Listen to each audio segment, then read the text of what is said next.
Bismillahirrahmanirrahim. Assalamualaikum everyone. Welcome back to my channel. This is Merina Amir and today we are going to start most important MCQs of bioenergetic from Anisasan book.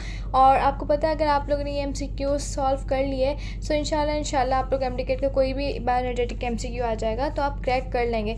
और जिन्होंने मेरी previous lectures देखे हैं तो उनके लिए तो ये MCQs बहुत ज़्यादा ईजी होंगे और जिन्होंने नहीं देखे उनके लिए भी ईजी होंगे क्योंकि अभी मैं उसको कॉन्सेप्ट्स के साथ आप लोग को एक्सप्लेन करूँगी। So before going to the video please like share subscribe my channel. अब हम चलते हैं MCQs की तरफ। सो स्टार्ट करते हैं MCQs।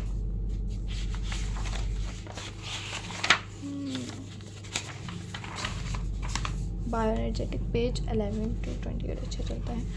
पेज 11 to 28 कहाँ है?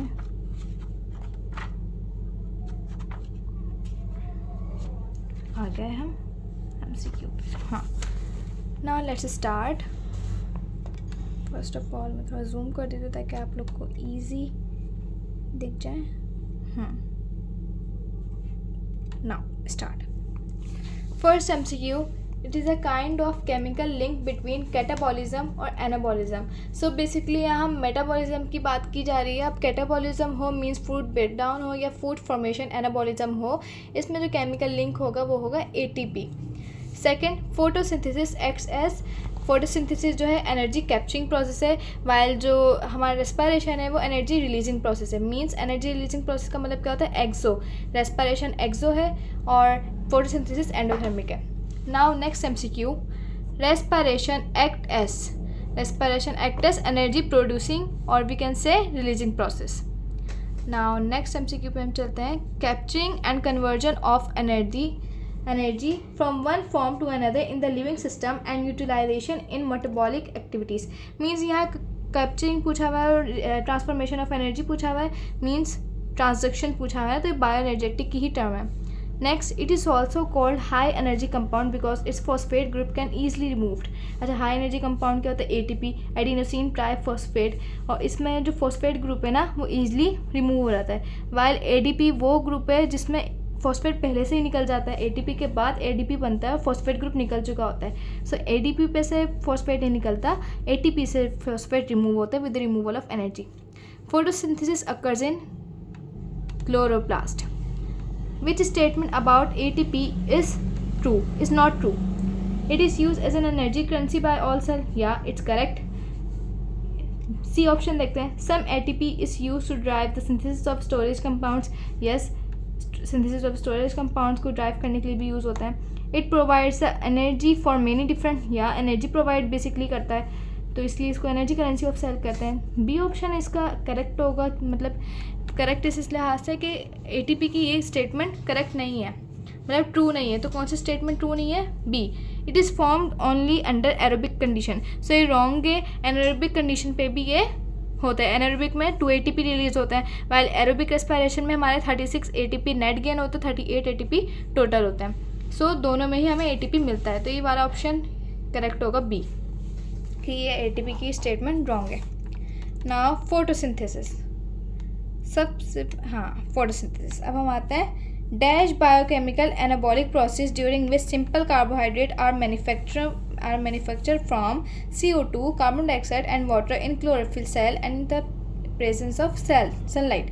सो ये प्रोसेस कौन सा होता है? फोटोसिंथेसिस प्रोसेस, क्योंकि सनलाइट एक तो आ गया, लाइट को हम क्या कहते हैं? फोटो, और इसमें कार्बोहाइड्रेट मैन्युफैक्चर होता है सिंथेसिस। सो बेसिकली इसका ऑप्शन होगा photosynthesis. Now substance in plants that absorb visible light, pigments होते हैं जो विजिबल लाइट को एब्जॉर्ब करते हैं। अच्छा, the empirical formula of the chlorophyll a ये होता है C55S72O4। यहाँ मैं भी आपको शो करती हूँ। C55S72O5N4Mg, ये ऑप्शन होगा इसका। क्लोरोफिल ए का फार्मूला होता है ये। Now a photon of dash has a enough energy to raise an electron to excited state 1। So blue होता है जो फोटोन रिलीज। अच्छा, इसकी जो सीरीज़ होती है ना, मैं आपको यहाँ लिख के दिखाती हूँ, बल्कि यहाँ इसमें शो करती हूँ।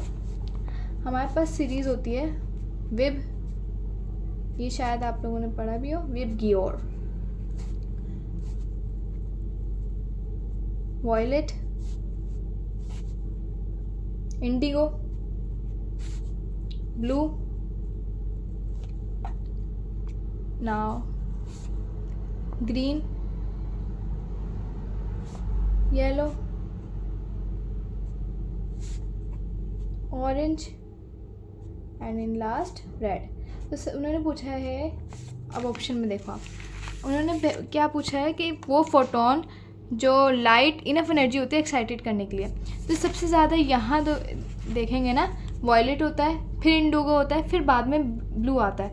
तो वॉयलेट और इंडिगो ऑप्शन में नहीं गिवन, तो इसलिए हमने ब्लू मार्क किया। बाकी येलो और ग्रीन जो है वो इसके बाद आता है सीरीज़ में। नाउ फोटोसिंथेसिस एक रिडॉक्स प्रोसेस है और रेस्पिरेशन भी रिडॉक्स प्रोसेस है, ये मतलब इन दोनों में कॉमन है।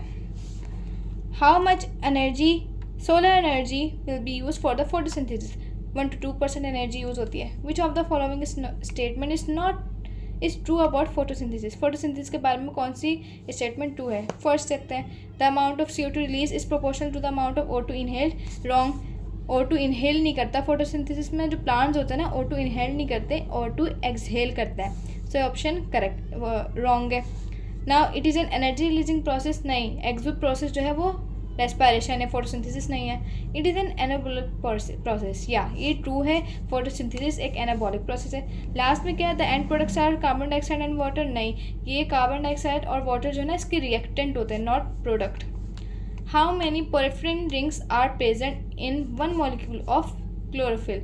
सो इन 1 मॉलिक्यूल ऑफ क्लोरोफिल में 1 पोरफिरिन रिंग होता है ना हमारा। अच्छा, ये जो लाइट रिएक्शन के है ना, ये हमारा एमडीकेट का पार्ट नहीं है, बट मैं आपको शो कर देती हूँ, ये है इसका MCQ। नेक्स्ट पेज पे भी है ना, देख लो आप। वैसे हमारे काम के MCQ नहीं है एमडीकेट के, बट मैं आपको शो कर रही हूँ, ये सारे ना देख लो आप, ये देखो,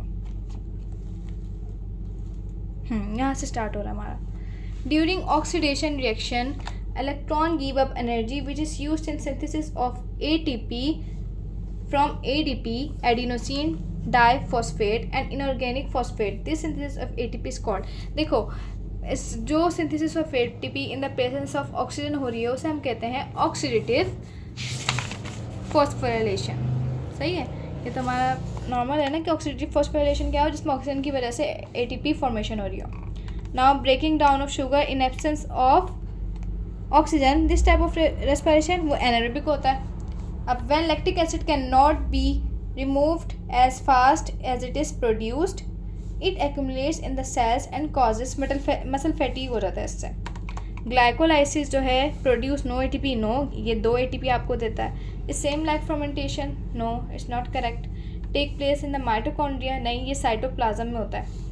reduce 2 molecules of NAD+ for every glucose molecule processed, हाँ, ये 2 मॉलिक्यूल्स ऑफ NAD को रिड्यूस करता है हर ग्लूकोज मॉलिक्यूल पे। नाउ क्रेब्स साइकिल के क्वेश्चंस हैं। Glucose molecule splits into 2 molecules of pyruvic acid during glycolysis process होता है, जिसमें 2 मॉलिक्यूल ऑफ पायरुविक एसिड में कन्वर्ट हो जाता है glucose. In the first step of C6 cycle acetyl coenzyme acetyl coenzyme reacts with oxaloacetate to form citrate. तो first, अच्छा, Krebs cycle का एक और नाम होता है सिट्रिक एसिड साइकिल, और we can say tricarboxylic acid cycle. क्यों कहते हैं? क्योंकि इसका जो फर्स्ट प्रोडक्ट ही बनता है ना, वो सिट्रेट बनता है, जो एसिटाइल कोएंजाइम और ऑक्सैलोएसिटेट कंबाइन करके बनाता है। एस्पिरेशन एक रिडॉक्स प्रोसेस है again. Now the molecule regenerated by alcoholic fermentation, वो इथेनॉल होता है।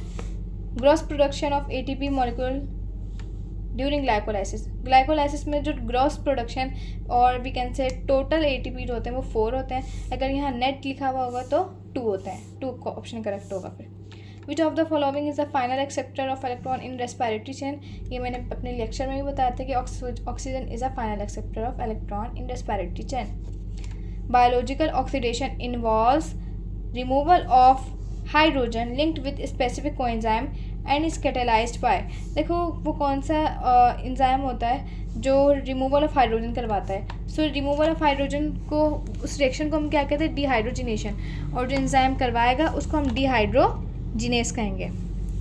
Now the stage of cellular respiration producing maximum ATP, ETC होता है जो मैक्सिमम ATP देता है, which is about 32 ATP in ETC हमें मिलता है। Glycolysis is the break down of glucose into 2 molecules of pyruvic acid. इसका जो फार्मूला आता है वो भी मैं बता देती हूँ, C3H4O3। सही। The chemical formula of pyruvic acid, हाँ नेक्स्ट MCQ यही आया हुआ है। The chemical formula of pyruvic acid C3H4O3 dash on entering the mitochondria unites with acetyl coenzyme to form acetyl unites with coenzyme A to form acetyl coenzyme. So pyruvic acid होता है जो mitochondria में inter होने के बाद coenzyme A के साथ react करता है और एसिटाइल कोएंजाइम फॉर्मेशन करता है। Now next MCQ, glycolysis is found in cytoplasm of virtually all types of aerobic and anaerobic cell. In this process, glucose is converted into a compound which is, देखो glycolysis में glucose into pyruvic acid होता है।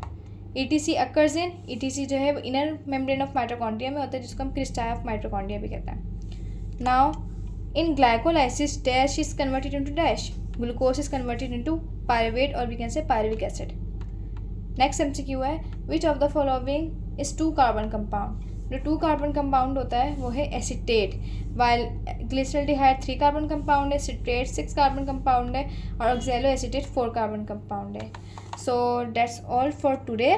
और आज हमने बायोएनर्जेटिक के सारे MCQ clear कर लिए हैं और इंशाल्लाह ये MCQ आपके लिए बहुत हेल्पफुल रहेंगे। और मैं अपने प्यार का बहुत सारा ख्याल रखिएगा। और लास्ट में मैं ये भी कहना चाहूँगी कि मेरे लेक्चर्स को भी देखते हैं आप लोग और MCQs भी सोल्यूशन में साथ ही करते हैं, तो बुक रीडिंग भी मस्ट करें। बुक रीडिंग भी बहुत ज़्यादा इंपॉर्टेंट स्टेप होता है आपके MTCAT को क्रैक करने के लिए, क्योंकि समटाइम्स वैसे तो मैंने सारे इंपॉर्टेंट पॉइंट्स बुक के हों या नोट्स के हों कहीं से भी वो सारे मैं एक जगह आपको पढ़ा देती हूँ, बट आपको फिर भी एक दफ़ा रिवीजन के लिए बुक को भी थ्रू आउट देखना चाहिए। सो दैट्स ऑल फॉर टुडे। और इंशाल्लाह नेक्स्ट वीडियो मेरे कौन से चैप्टर पे होगी, नेक्स्ट चैप्टर पे मैं देखती हूँ कौन से चैप्टर पे, उस पर मैं वीडियो बनाऊँगी आप लोग के लिए। और यार लाइक शेयर सब्सक्राइब भी कर देना और मुझे अपनी दुआओं में याद रखना। तब तक के लिए अल्लाह हाफिज़।